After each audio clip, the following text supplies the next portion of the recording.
네, 국회는 겸임상임위원회를 제외한 14개 상임위별로 국정감사를 모두 마무리 짓고 예산안 전국에 돌입할 예정입니다. 이재명 정부의 첫 예산심사로 공수가 바뀐 여야가 어떻게 또 접점을 찾을지 주목되는데요. 정치직설 배정호 한국정치평론가협회장, 정연국 전 청와대 대변인과 함께 전국 현안 살펴보겠습니다. 안녕하십니까? 네, 안녕하세요. 자, 먼저 지난주 일주일 동안 이어졌던 외교 슈퍼위크라고 이제 불리지 않습니까? 한미, 한일, 한중 정상회담, 그리고 지난 이제 부산에 이어서 20년 만에 경주에서 에이펙 정상회의를 일단 행사 자체는 성공적으로 잘 이제 마무리가 된 그런 상태 아닙니까? 이제부터는 이제 성과라든지 앞으로의 과제 이런 부분들을 좀 찬찬히 짚어봐야 되는 그런 시간인 것 같은데 거기에 대한 좀 총평을 좀 한마디 해주시겠습니까? 일단 여야의 평가가 너무나 엇갈리는데 네. 저는 개인적으로 A+ 정도는 충분히 평가할 수 있다 이렇게 생각을 합니다.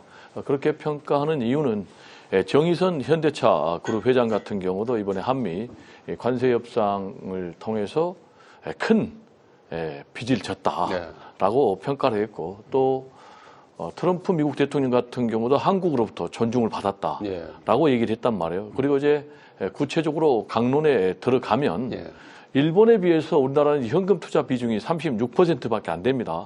이번에 이제 한미 정상회담을 하기 전에는 미국은 트럼프 대통령 선불로 3,500억 달러를 다 투자를 해야 된다라는 이제 그런 입장이었는데 한미 정상회담을 통해서 2,000억 달러를 10년 장기 분할로 투자하고 1,500억 달러는 이제 기업이 투자를 이제 하는데 보증 투자하는 거 그렇게 했기 때문에 이것 자체가 큰 의미가 있고 만약에 이번에 국민의힘의 주장대로 빈손으로 끝났다면 대한민국의 경제 안보는 불확실성에 들어가 있기 때문에 굉장히 힘든 상황. 그래서 이 부분이 잘 마무리됐고 플러스 핵 추진 잠수함 30년 수건인데 이 부분도 트럼프 미국 대통령이 승인을 허락을 했기 때문에 큰 성과가 있었다. 그리고 한중 정상회담은 만남 자체가 성공이다. 그 이유는 윤석열 정권의 이 한중 관계가 사실상 단절 관계에 있었거든요. 그런데 11년 만에 시진핑 주석이 한국을 방문해서 이재명 대통령과 허심탄회하게 양국 현안에 대해서 얘기를 했고 그리고 민생의 또 교류 협력에 대해서 가속하기로 했고 또 구체적으로 범죄의 문제 온라인 범죄, 보이스피싱 문제 이런 문제도 공조하기로 했고 또 한중 통화 스와프도 재개하기로 했기 때문에 굉장히 성공했다. 그리고 한일 정상회담도 역시 셔틀 외교를 복원하기로 했기 때문에 성공했다. 그렇고 이제 가장 큰 의미는 저는 이제 젠슨 황, 엔비디아 CEO 무려 GPU 26만 장을 AI 동맹을 맺어서 공급하기로 했지 않습니까? 그런데 이재명 대통령 후보 시절에 5만 장을 확보하겠다고 그러니까 나경원 당시에 출사표를 던졌던 의원이 이거는 전혀 불가능한 일이다라고 얘기를 했는데 26만 장이나 왔기 때문에 대대적인 성공적인 그런 결과인데 이런 부분에 대해서는 좀 국민의힘이 초당적으로 평가를 해줘야 된다. 라는 말씀을 강조합니다. 전반적으로 아주 잘된 협상이다. 네, 그렇게 봅니다. 총평을 해주셨고요. 정영 대변인께서 어떻게 보시는지. 아주 잘된 협상은 젠슨 황과 우리 기업인들의 의기투합이다. 그 부분에 대해서는 누구나가 다 공감을 하는 부분인 것 같습니다. 그렇지만은 국가적인 측면에서 봤을 때 한미 정상회담, 한중 정상회담에서 외형적으로는 굉장히 괜찮은 정상회담 같아 보였습니다만은 내용적으로 들어가서는 과연 실리를 얻을 만한 그런 회담이었을까 하는 부분에 대한 의문이 가지 않을 수 없습니다. 이제 3,500달러 같은 경우도 지금 벌써 7월 달에 3,500달러 지금 합의를 한 것인데 아직까지도 지금 팩트시트라든가 합의문이 나오지 않았단 말이죠. 정상회담 한 지가 벌써 지금 일주일이 다 돼 가는데 아무런 서류가 나오는 게 없단 말입니다.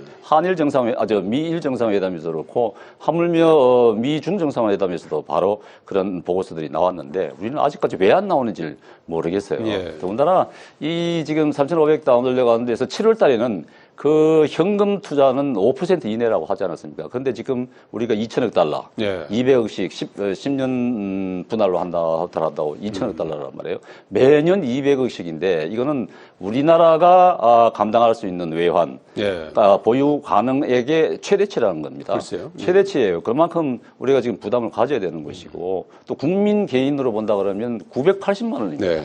980만 원이기 때문에 엄청난 부담을 가질 수밖에 없는 그런 내용이다. 그랬을 때 이게 과연 옳은 옳은 협상을 한 것인가 하는 부분에 의문을 가지지 않을 수 없고, 또 이 핵잠과 관련해서 굉장히 소득이긴 합니다.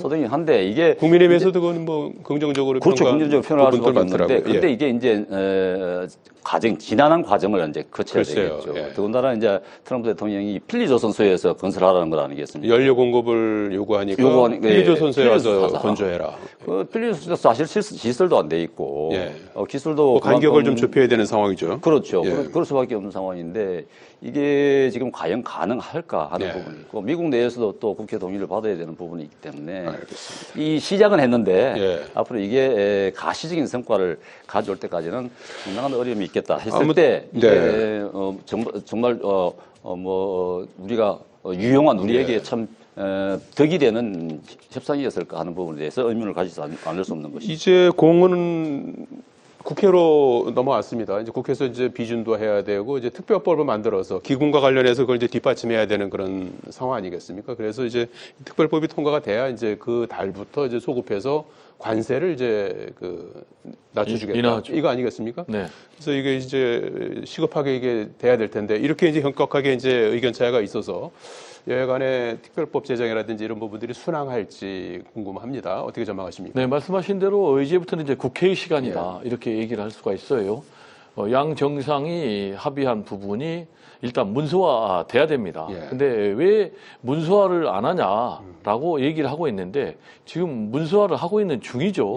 그리고 문서화가 끝나면 이제 공개를 당연히 하는 건데 마치 국민의힘에서는 공개를 안 할 것처럼 계속해서 주장을 하는데 공개를 안 할 수가 없는 거죠. 그래서 이제 MOU 그리고 팩트시트 이 두 가지 부분에서 문서 작업이 끝나면 공개를 할 것이고, 그리고 그게 끝나면은 말씀하신 대로 대미투자 특별법을 국회에서 처리를 해야 되는데 이걸 뭐 국민의힘에서 반대한다고 그래도 지금 뭐 절대 과반을 민주당이 확보하고 있기 때문에 처리하는 데는 전혀 문제가 없지만 계속해서 강조하고 얘기하지만은 이 국익에 여야가 없지 않습니까? 그래서 좀 초당적으로 협력할 필요가 있겠고, 시종일관 지금 국민의힘에서는 이번 협상에 대해서 뭐 최악의 협상이다, 실패한 협상이다 라고 얘기하면서 협상 과정 중에도 이재명 대통령 때리기, 흔들기를 나섰는데 이런 걸 보면서 저는 어떤 좀 감정이 드냐면, 아니 명백하게 주가에서도 확인이 됐고 여론조사에도 성공한 거라고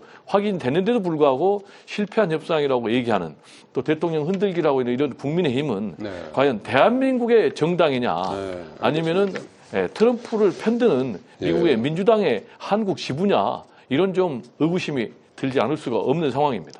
어쨌든 이 관세 협상의 어떤 그 결과물이기 때문에 가끔 좀 여야가 좀 합의를 할 수 있으면 좋을 텐데 말이죠. 이게 이제 우리 헌법 60조 보면은 과도한 재정 부담, 과도한 국민 부담으로 갔을 때는 이제 우리 국회 비준을 받도록 돼 있는 거거든요.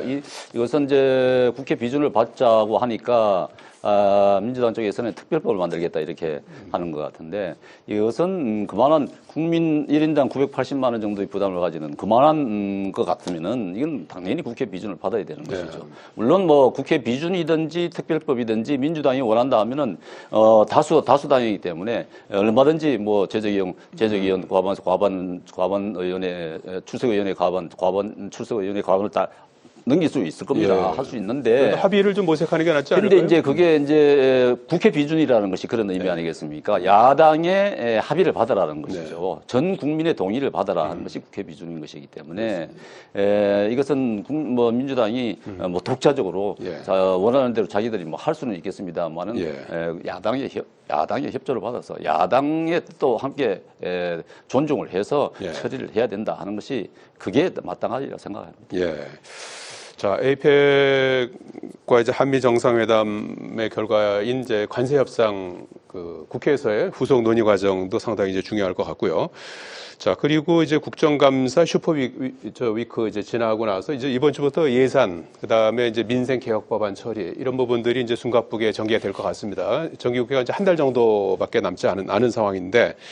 예산과 관련해서는 이재명 정부가 8% 증가한 728조 규모의 내년도 예산안을 제출했습니다. 그래서 국회에서는 당연히 이제 예산 심사권을 갖고 있지 않습니까? 그래서 예산 심사를 이제 해야 되는데 여야 모두 뭐 민생 예산에 대해서는 공감을 해요. 그런데 이제 약간의 또 시각차가 또 있는 부분이 있는 것 같고 그렇습니다. 그래서 어떤 부분에서 좀 여야 간에 좀 인식차가 크고 12월 2일 시한까지 처리할 가능성은 어떻게 보시는지. 일단 기본적으로 재정 운영 기조에 대해서 여야가 180도 상반된 시각을 갖고 있습니다.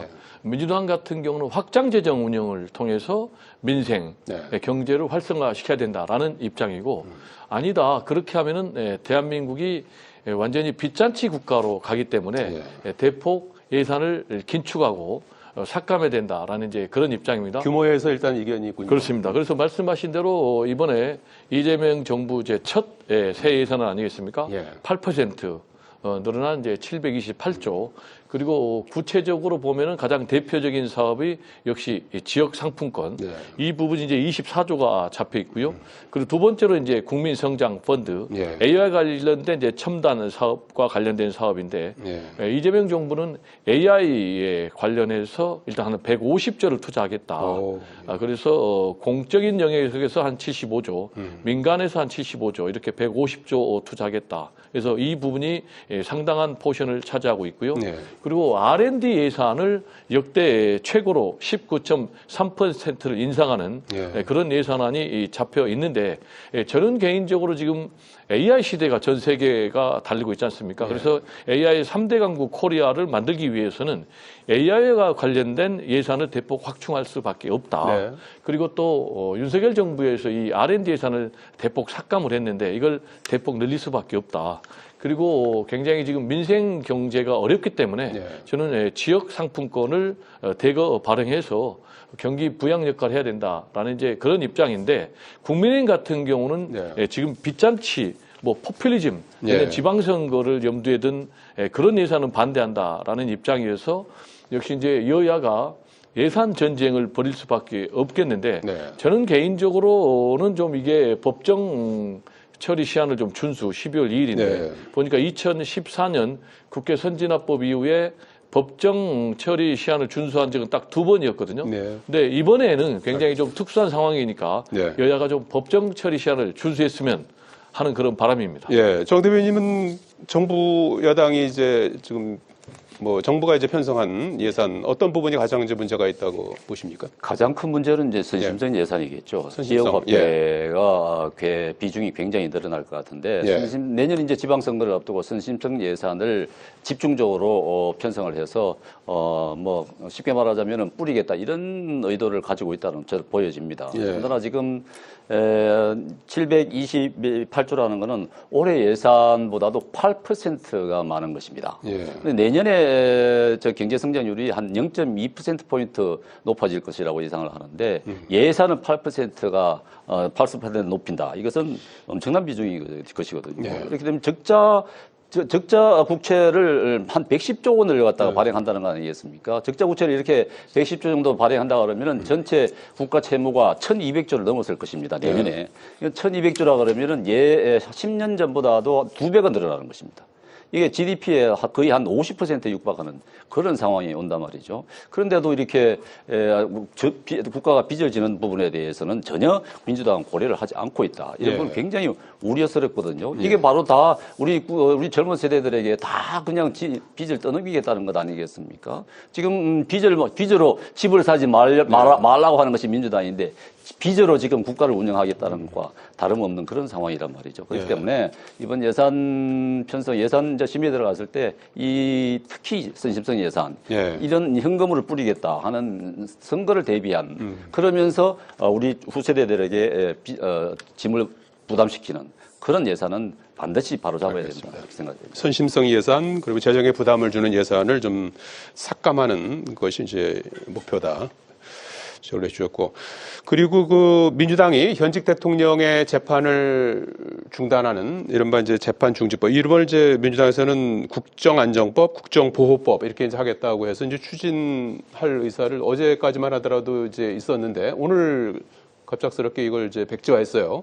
대통령실하고도 이제 논의를 이제 했다고 이렇게 밝혔는데 그 배경이 무엇일까요? 예. 일단 그 배경이 이제 좀 궁금해요. 말씀하신 대로 하루 만에 입장이 바뀌었거든요. 예. 그리고 대통령실하고도 조율을 마쳤다고 해요. 예. 그래서 민주당에서 밝힌 그 백지화 배경은 일단 에이펙의 성과 그리고 한미 관세협상 성과 이걸 좀 국민들에게 제대로 알리는 대국민 보고 네. 대회에 집중하겠다. 한마디로 얘기하면은 이런 대통령의 성과가 퇴색되지 않도록 이 부분에 초점을 맞추겠다라는 것인데 저는 또 플러스 이건 개인적인 생각인데 대통령의 의중도 좀 전달되지 않았나. 그렇게 할 경우에는 괜히 이재명 대통령 무죄 만들기라고 지금 국민의힘에서 주장을 하고 있기 때문에 그런 여론에 휘말릴 수도 있다. 그래서 이 부분을 굳이 추진할 필요가 있겠느냐라는 생각을 이재명 대통령께서 오히려 혹시 하지 않았을까? 대통령실에서 먼저 제안했을 가능성도 있을까요? 그러면? 저는 이제 그럴 가능성. 오히려 또 저는 이제 개인적으로 그렇게 생각을 하고 있고. 그리고 최근에 또 여론조사도 굉장히 긍정적으로 나왔거든요. 이번에 상호 관세 협상이라든지 이런 부분에 대해서. 그런데 중요한 것은 이 민주당에서 왜 그러면은 어제까지 이 재판 중지법을 추진하려고 강행하려고 했을까라는 것 아니겠습니까? 일단 민주당에서 주장하는 그 첫 번째 이유는 대통령이 국정의 안정에 집중하도록 해야 된다. 전념하도록 해야 된다. 그런데 계속해서 민주당이 지금 이걸 주장을 하고 있는 반면에 국민의힘에서는 대통령 재판받아라 라고 지금 대통령 흔들기를 하고 있다. 그래서 뭐 정당 방해한다는 거 아니? 그렇습니다. 그래서 이제 이거는 뭐 정당방위다. 도둑이 들어왔는데 강도가 들어왔는데 그런 가만히 있어야 되느냐라는 거고 두 번째로 이제 헌법적 근거가 있습니다. 헌법 제 84조 불소추 특권이 있습니다. 대통령은 이제 내란이나 외환의 죄하고는 재직 중에는 형사 소추를 받지 않는다라고 돼 있단 말이에요. 이 취지가 이제 바로 대통령의 국정 안정에 집중하도록 하는 거고. 그리고 사법부에서도 지금 파기환송 공직선거법 이거를 사실상 연기한 거 아니겠습니까? 그 이유는 대통령이 당선됐으니까 국정 안정에 전념하라는 것인데 그럼에도 불구하고 이제 국민의힘에서 5개 재판 다 재판 재개하라고 사법부에게 요구를 했고 그 과정에서 이제 국감에서 서울 고등법원장이 이론상으로는 가능하다라고 재판이 이렇게 얘기를 하니까 그렇다면 말씀하신 대로 정당 방위 차원에서 민주당이 우리도 가만히 있을 수 없다라고 이제 했기 때문에 지금 이런 상황인데 결론적으로 얘기하면은 이거는 이제 백지화가 됐기 때문에 앞으로 어떻게 되느냐 이 부분 좀 지켜봐야 되겠습니다. 계속해서 뭐 국민의힘이 흔들기는 할 것이고 그렇다고 여기에 과연 사법부가 부하 내동할지 안 할지 이 부분은 좀 지켜봐야 되겠습니다. 백지화 됐지만 앞으로 좀 추이는 더 봐야 된다 이제 이런 말씀이신데 정 대변인 그 오전에 갑작스럽게 백지화한 그 배경은 뭐라고 보십니까? 아무래도 여론이 녹록지 않다고 생각을 했겠죠. 여론 때문에 엄청난 부담으로 작용할 것이다. 이건 국민적 저항이 엄청나게 강할 것이다고 판단을 한 것 같아요. 대통령실에서. 민주당은 그렇게 판단을 하지 않았습니다만 대통령실에서 그렇게 판단한 것으로 지금 보도 내용으로 보면 그런 것인데 이게 이제 뭐 재판 중지법이라는 것이 그런 것 아니겠습니까? 이재명 대통령과 관련된 재판을 입법으로 막겠다는 것 아닙니까? 어느 선진국에서 입법부가 대통령과 관련된 재판을 법으로 만들어서 중지를 시킨단 말입니다. 있을 수 있는 일입니까? 그건 뭐 후진국도 아니고 그런 상황을 갖다가 만든다 그러면은 국민들이 가만히 있을 수 있겠습니까? 당연히 들고 일어날 수밖에 없을 테고 하기 때문에 그런 부담 때문에 하루아침에 지금 다시 원위치를 시킨 것 같은데 그렇다 하더라도 항상 지금 이미 법사위를 통과한 상태고 본회의장에서 언제든지 뭐 상정을 시켜서 통과시켜서 재판을 중지시킬 수 있는 그런 여지를 항상 남겨두고 있단 말이죠. 민주당에서 이런 부분에 대해서는 좀 과하다는 부분에 대해서 조금 아까 말씀하신 대로 뭐 정당방위라는 논리는 전혀 얼토당토하는 그런 말씀들을 하고 계시는데 좀 정신을 좀 차렸습니다. 그러면 이건 어떻게 되는 거죠? 오늘 그 민주당이 사법불신 극복 사법행정 정상화 TF 이걸 이제 출범 시켰지 않습니까? 그래서 이제 법원행정처 폐지, 대법관 증원, 법외국제 뭐 7대 사법개혁을 추진하기로 했는데 이거는 계속해서 이제 진행이 되는 거죠. 네, 일단 민주당은 사법개혁을 해야 된다라는 예. 이제 그런 입장 아닙니까? 말씀하신 대로 뭐 대법관 증원 그런 부분이 포함이 되어 있는데 역시 이제 민주당의 사법개혁에 대한 배경은 네. 사법부에 대한 불신이 있습니다. 그리고 사법부에 대한 불신의 중심은 조희대 대법원장에 대한 불신인데 잘 아시겠지만 조희대 대법원장은 대선 직전에 파기환송심 유죄에 무죄를 유죄로 바꾸고 그걸 번갯불에 뭐 콩볶아 먹듯이 절차적인 정당성이 결여된 과연 7만 쪽의 그런 재판 기록을 읽었을까 읽지도 않고 했을 것이다라는 그런 의구심이 팽배한 이런 상황에서 민주당이 사법개혁은 계속해서 추진할 것이다 라는 말씀을 드리고 그렇기 때문에 앞으로 이 민주당과 또 이 사법부하고의 이 긴장관계, 갈등 관계는 계속될 것이다. 이런 말씀을 좀 드리고 싶습니다. 예, 사법개혁 추진의 배경이라든지 뭐 전망은 어떻게 민주당은 보시겠습니까? 사법개혁이라 합니다면은 사법장악이죠. 사법장악법인데 이제 뭐 네이밍을 그렇게 붙이고 계시는데 사실 이게 뭐 대법관 정원이라든가 뭐 법원 행정처 폐지라든가 이건 이제 유죄 취지 파기 환송에 대한 보복 차원에서 이제 대법과 대법원을 승복했다는 거 아니겠습니까? 재판에 개입해서 재판도 재판을 불리하게 하는 판사는 징계하겠다.